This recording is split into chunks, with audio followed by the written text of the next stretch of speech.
Welcome back to Black Women North of 50. I'm Wynn Helms, change seeker, truth teller, even though I enjoy a good story, and your host. Today I have Denise James with me. She's an author and a psychotherapist. She says a transformational psychotherapist, which I think is really wonderful. Her book, Back to Love, really touched me, and I just wanted to spend some time talking with her about her experience. The book is about her life. It's not a biography, and I hope you'll pick it up. Anyway, let's talk. Denise, stay with me.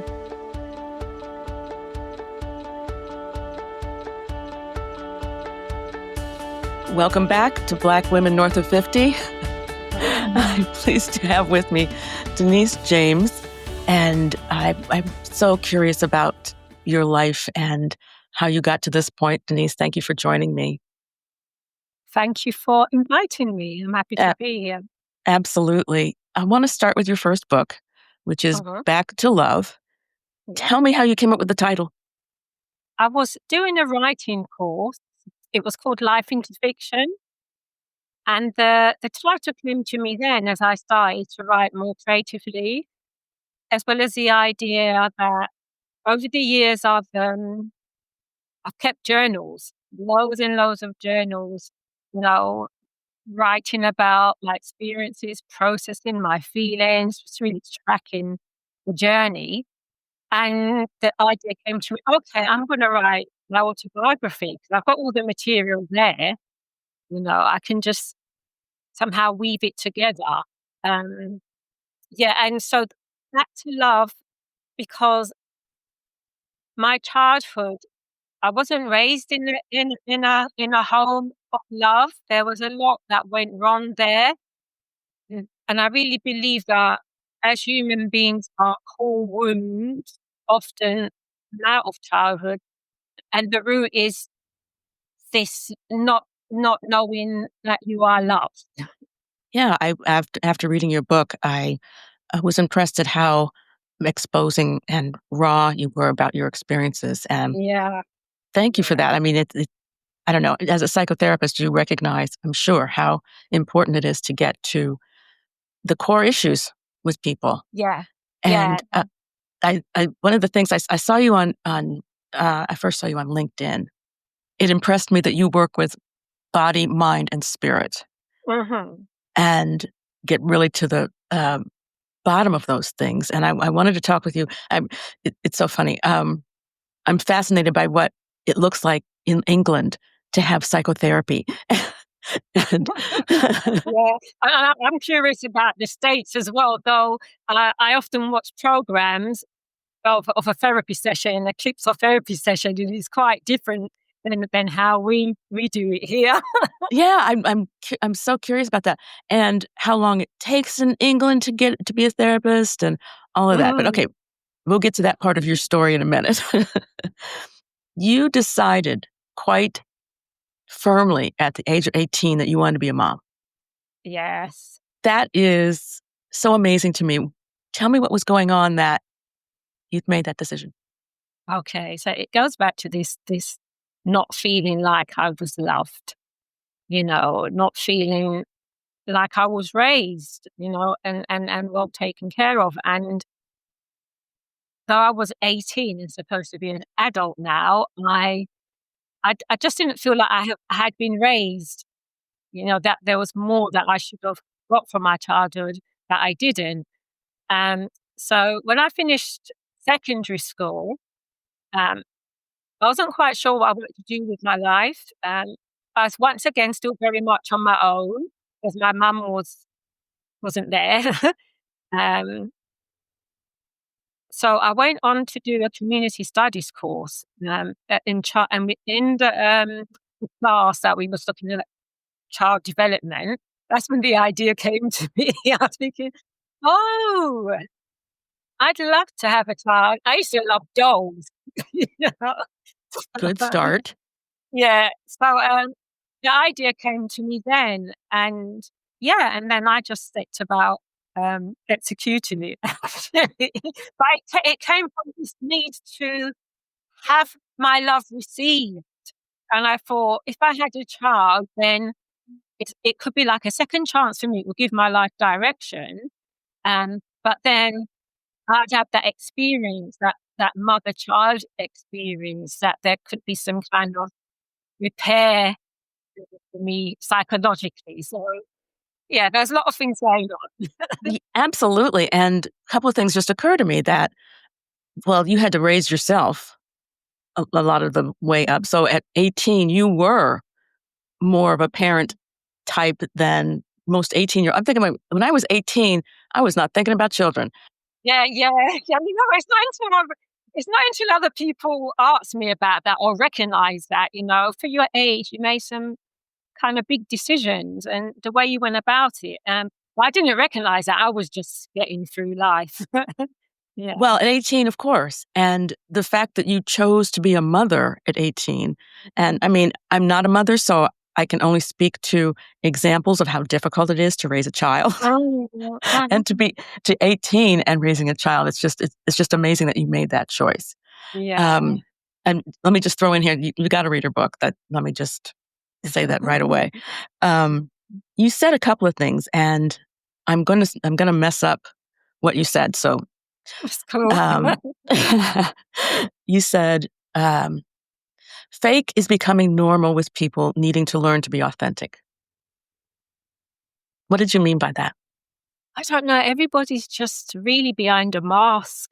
The last 10, 15 years. It's each to their own in terms of how they want to express themselves. So I'm not saying there's not wrong or right or no judgment, but I think we're just so masked up today in the way we present ourselves, in the way we present our thoughts. We're really kind of pulled from what the world thinks and says should be our life and how we should be living our life and how we should be expressing it. There's no authenticity there. There's no individuality there. I've been a fringe dweller. Stuart Wilde in his book 33 Steps, Spiritual Life, Infinite Self, mentioned about that. It's like people who's never felt part of, and they stand slightly on the fringe of life, but they get to see and learn more because they're not so much in the thick of it. Yeah. So I just think people are trying to be everything else but themselves. Yeah, and they've locked themselves in the process. They don't even know, some of what is natural feels really awkward and wrong. I Um, call it the Facebook mentality. okay. Everything's got to be perfect, and you know, once you get off camera, it's a big old mess. Yeah. Because Yeah. I've talked with clients that have said, "Well, everybody's doing this and this." I'm like, "Where is that written?" I mean, that's what's on Oh tape, yeah. but that's Yeah. not reality in life. Um, Yeah. Yeah.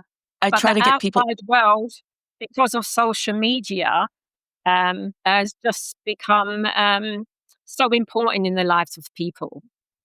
That Um, is why I was so taken by your book. I'm very new at my podcast and trying to find the mission of it. And in reading your mhm. book, I got a little bit closer because what did I come up with? Okay. Yeah, I want to include conversation and connection with compassion. And I got Mm, very excited when I put those three C I words like together. that. Yeah. And having guests that are willing to talk about their authentic selves, it makes me excited because the kind of connection that I'd like to make is really difficult online. It's not, Mm. it can feel inauthentic. But Mhm. um, anyway, your son was 3 Mhm. and you wrote about a spiritual breakthrough. Yes.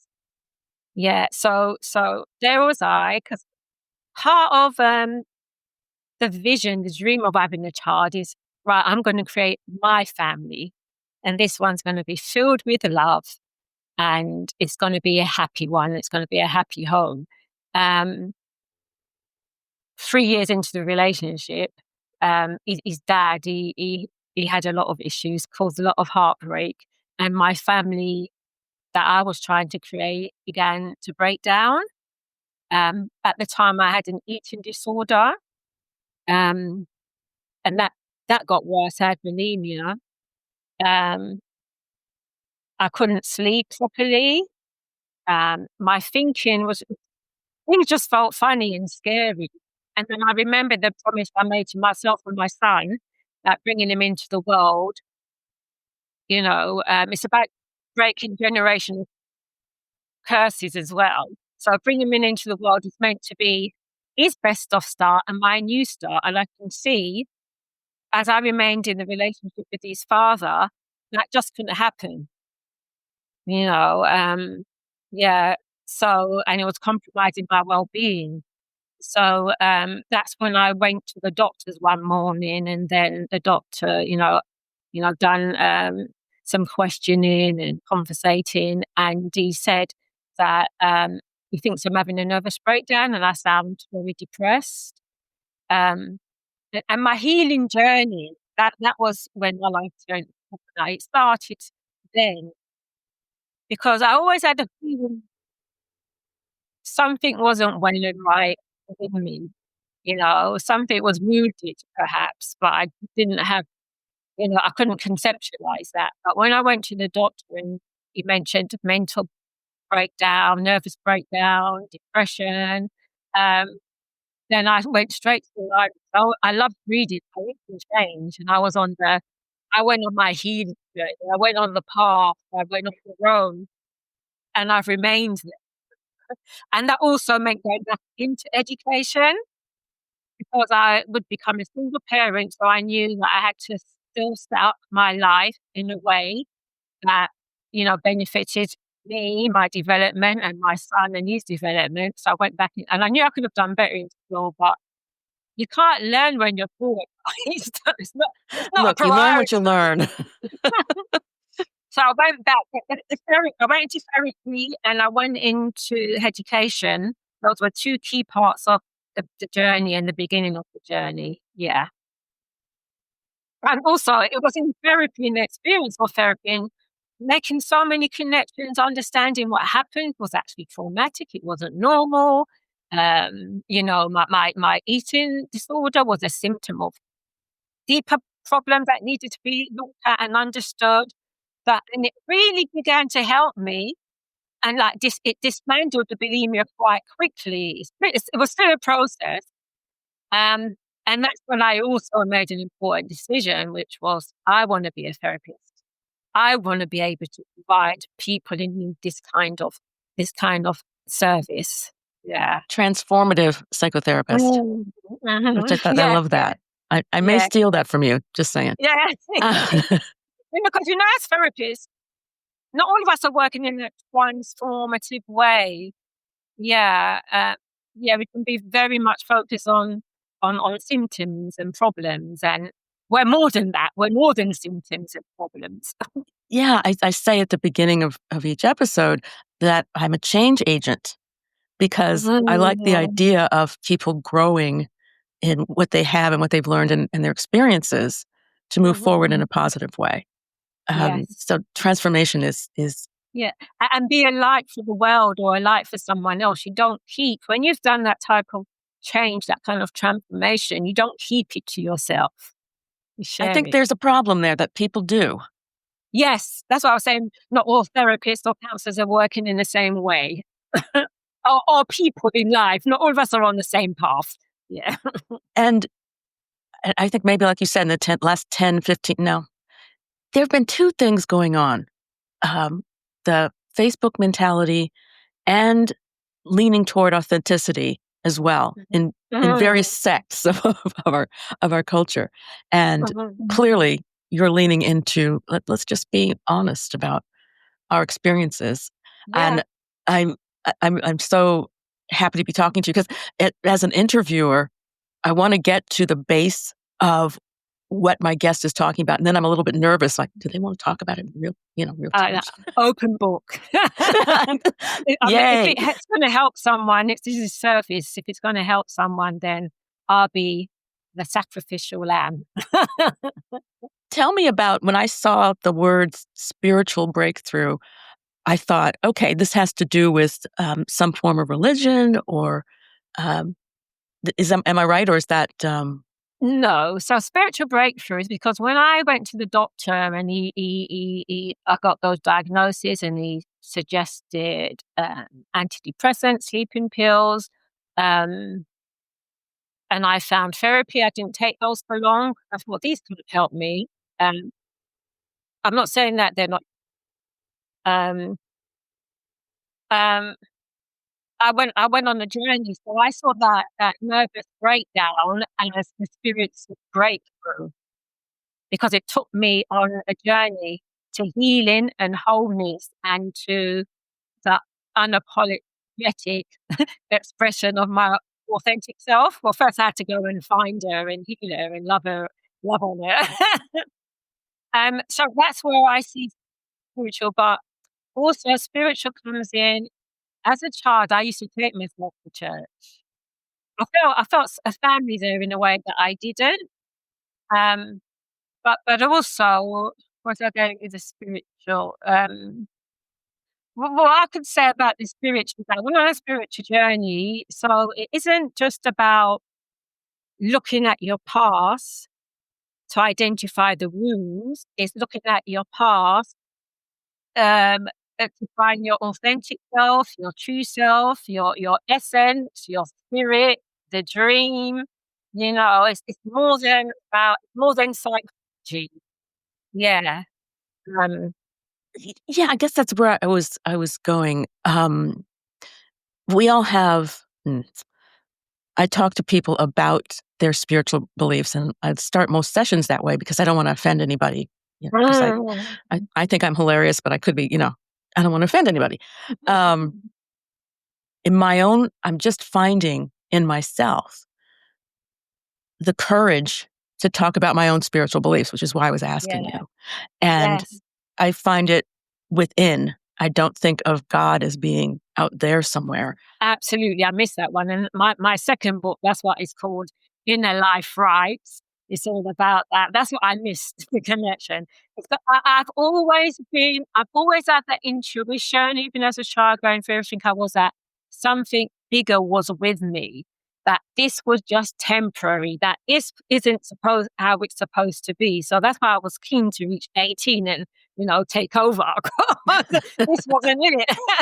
But all that came from within. It wasn't from a book, yeah. But like you, in my second book, Inner Life Rise, I've written a piece on coming out of the spiritual closet, because I can be tentative about speaking about spirituality, especially in therapy and especially in certain circles, because lots of people have different ideas on what spirituality is.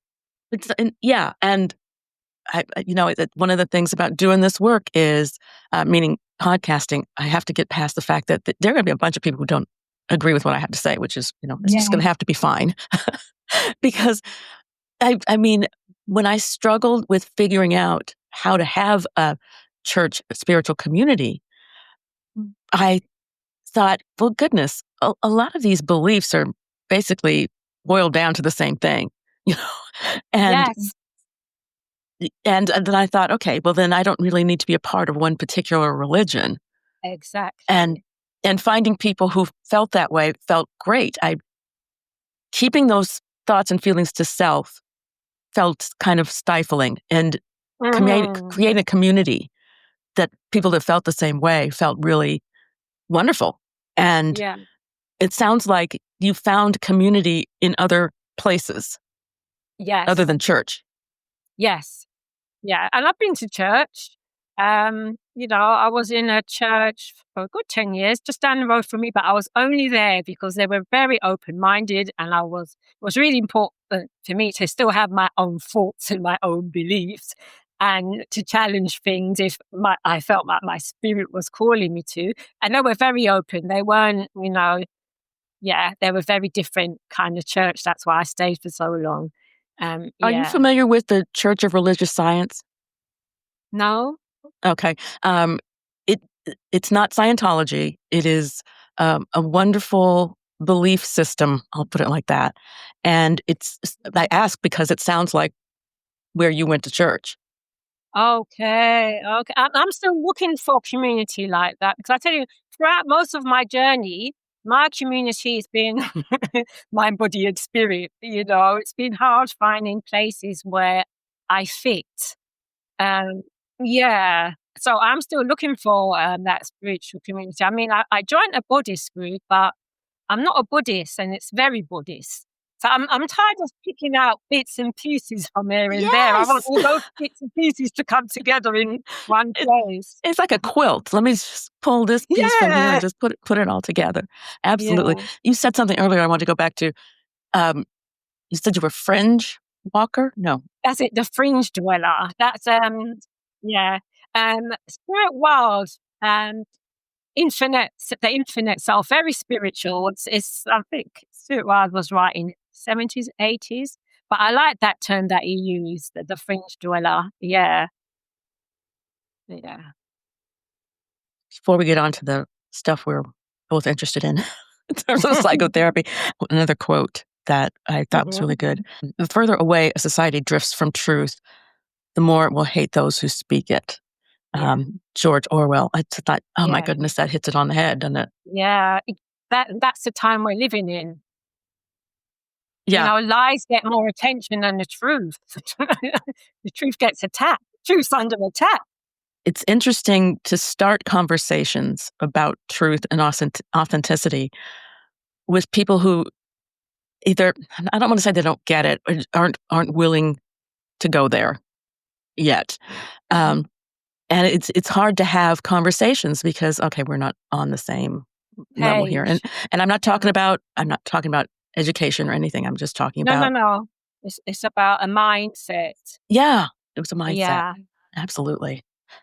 Okay, let's hit it. Psychotherapy in England. What what's the journey like? Um, so you're studying for about 3 years. Yeah, starting for 3 years. Um, and obviously you have to have personal therapy as well as supervision. Um, and in England, some psychotherapists are accredited, some aren't, but there's a move or a pressure to become accredited because oftentimes when employers are looking for therapists, they look for accreditation. Yeah. Um, but once you finish your training, you don't have to be in personal therapy. But I always go back to personal therapy when I feel the need. Um, yeah, I'm also a clinical supervisor now as well. Yeah, so I supervise the work of therapists. But my modality is integrative psychotherapy. So that is a bit of psychodynamic, person centered, existential little elements, and transpersonal.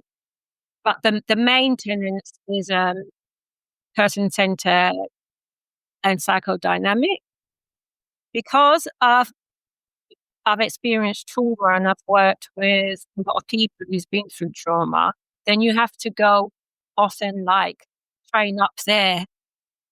Um, so you're using psychoeducation as well comes into your practice. And things like mindfulness comes into your practice and grounding exercise the body comes into your practice. Yes, it's interesting. The body comes into your practice just when it's trauma comes into the picture.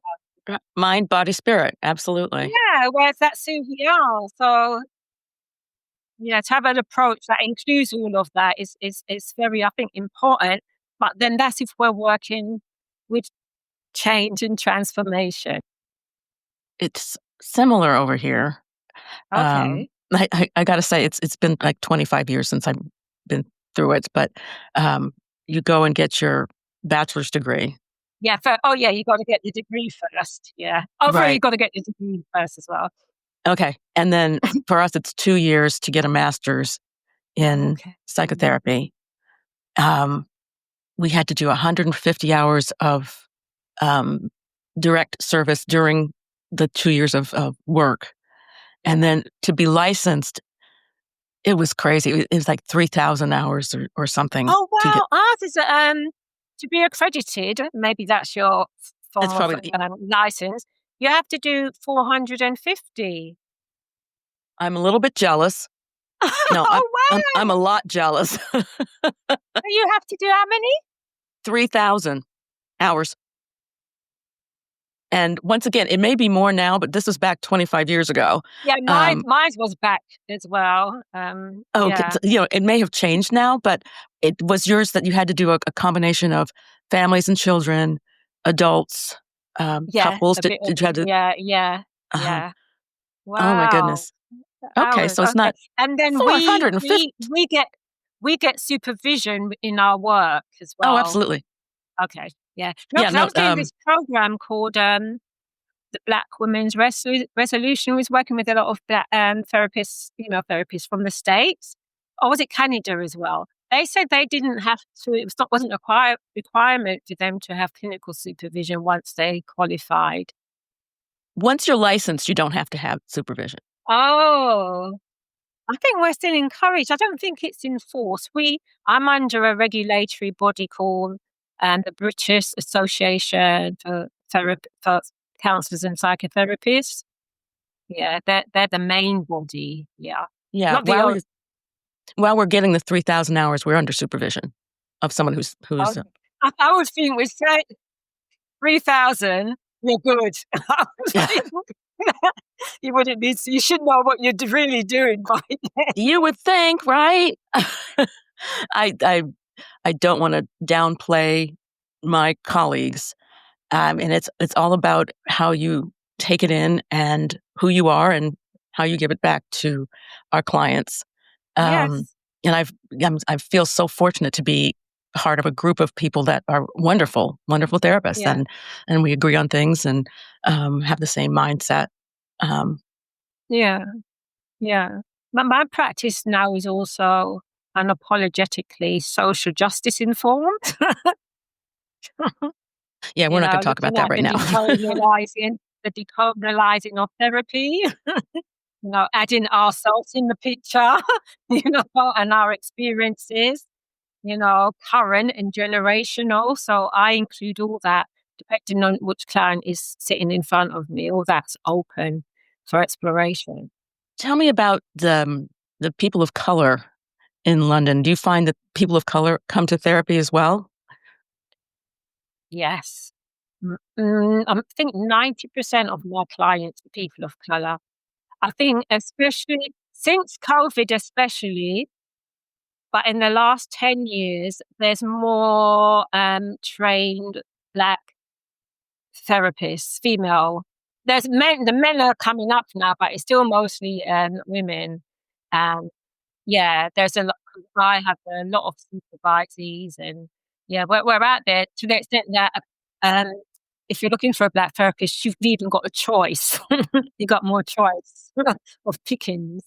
Yeah, I Yeah, it's getting less bad press for the Black community in the United States. I think yeah. I'm getting more and more Black clients and looking for them. Oh, But there's a really uh, deep sense of I'm not crazy. I don't need it. yeah, that's still in the room as well. Yeah, over here as well.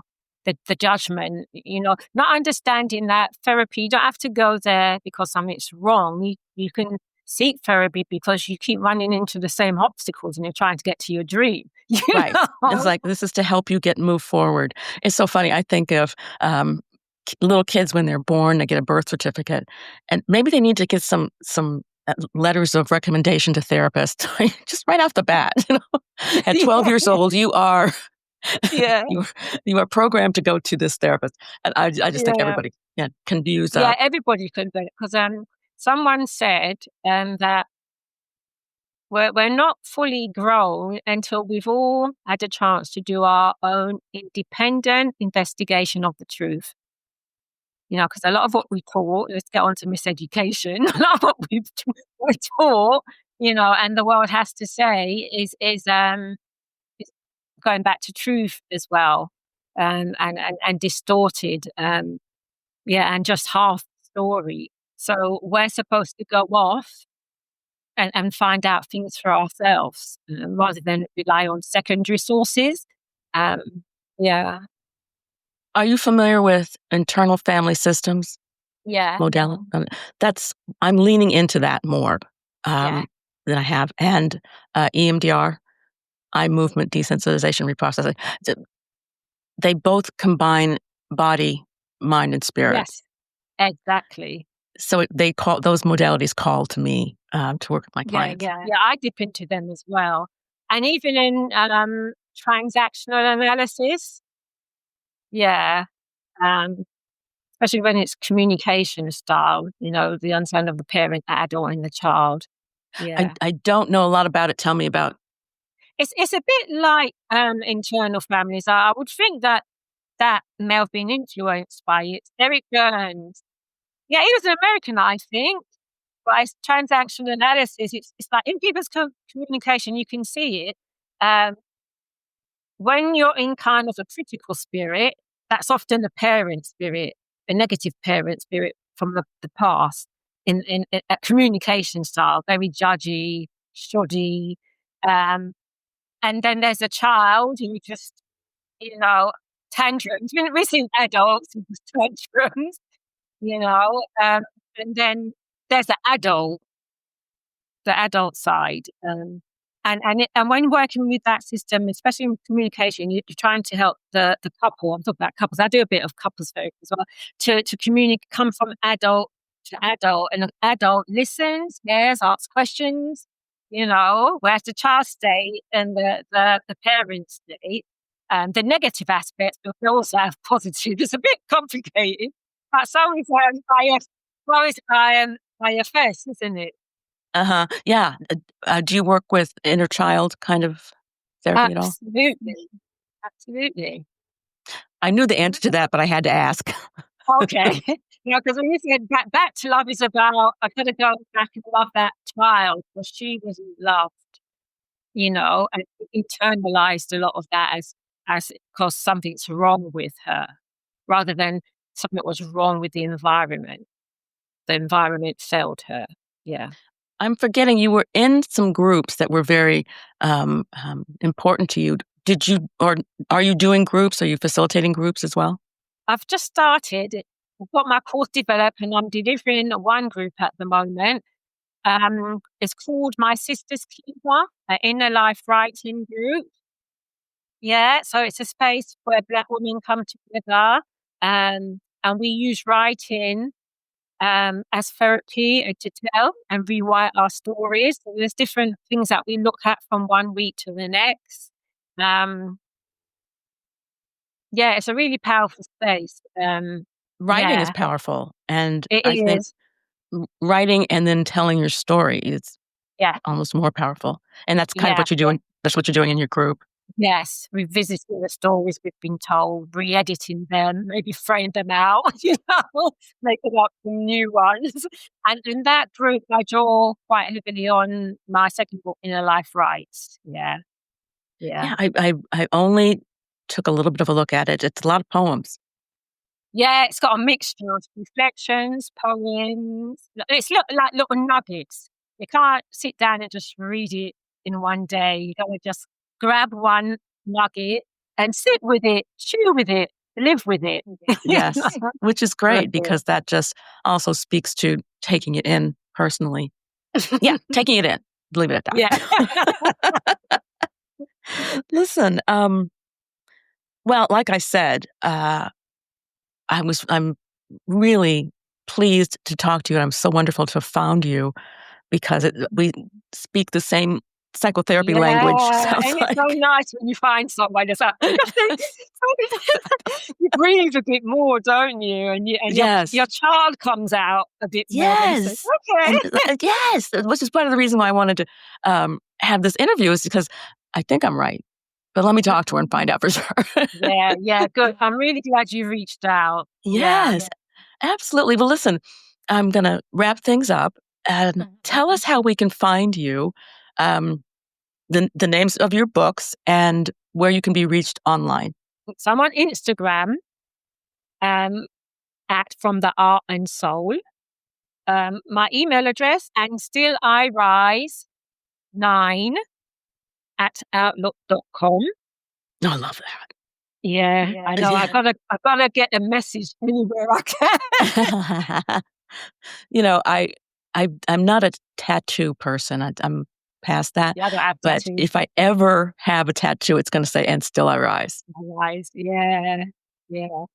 And my books are available at all book selling outlets, including Amazon. Yeah, and I have a third book coming out next month. So watch this space. It's a book of poems, just a book of poems. Oh, very Yeah, nice. Does it have a yeah. title yet? The Love Alchemist poem.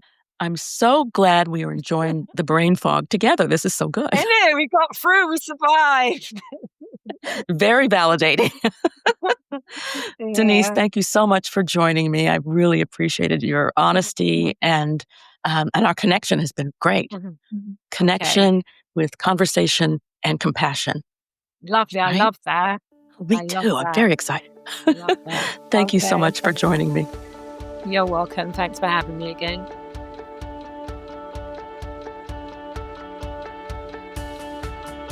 I was right. Denise James is a wonderful person, and I just felt so connected to her in terms of the kind of work that she does and her belief system. Um, yeah, that was exciting for me. I hope you enjoyed it as well. If you did, tell some friends, tell all your friends, and be sure to subscribe if you care to. Once again, be creative in your life, enjoy it, and please find the funny. We need it bad. Take care till next time.